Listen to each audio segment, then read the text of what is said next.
The sun cast a harsh glow on the opulent driveway of a grand estate, but the scene unfolding at its gates was far from bright.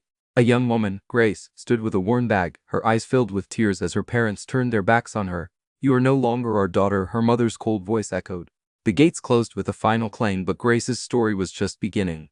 The sun blazed down on the sprawling driveway of a grand mansion, its pristine white walls gleaming under the intense noonday light. Yet, the scene unfolding at its iron gates was anything but bright. Grace, a young woman of just 22, stood with a worn bag at her feet, her clothes dusty and her eyes swollen from tears. Her parents, dressed in expensive attire, stood tall above her, their faces cold and unyielding. They looked down at her as if she were a stranger, an inconvenience. "You are no longer our daughter," her mother's sharp words cut through the air like a knife. "Don't ever come back here." The gates closed with a heavy clang, shutting Grace out of their lives forever. Her parents had always been wealthy and powerful, their lives revolving around status and appearances. Grace, with her quiet demeanor and gentle heart, had never fit into their world of ruthless ambition. She had always been an embarrassment to them, a stain on their perfect image, and so, without hesitation, they discarded her like she meant nothing at all. The only person who rushed to her side as she stumbled away from the mansion was an older woman, her longtime nanny, Miss Martha. Martha had been with Grace since she was a child, the only one who had ever truly cared for her, and in that moment, Martha took Grace's hand and whispered, "Don't worry, child, you still have me. I'll never let you go." Those words became the fragile lifeline Grace clung to as she left behind the house that should have been her home. Life from that day forward was anything but easy. Martha was not wealthy, not powerful, not connected. She lived in a modest little cottage on the quieter side of town, far from the marble pillars and gleaming cars of Grace's old world.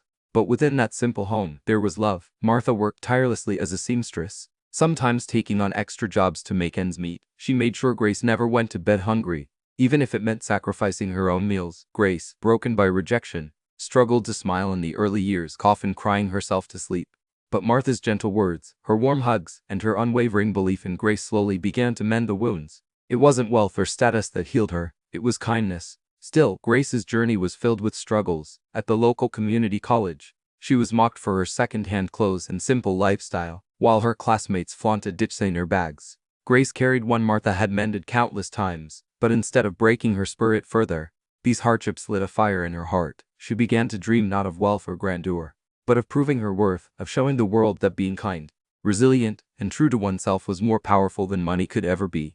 Martha noticed this spark and encouraged it, saving every penny she could to buy Grace books, supporting her as she pursued her education. Years passed and Grace transformed from that tearful, broken young woman into a determined individual. She excelled in her studies, driven by both the pain of her past and the hope of a brighter future. Martha, though aging and growing weaker, never stopped standing by her side.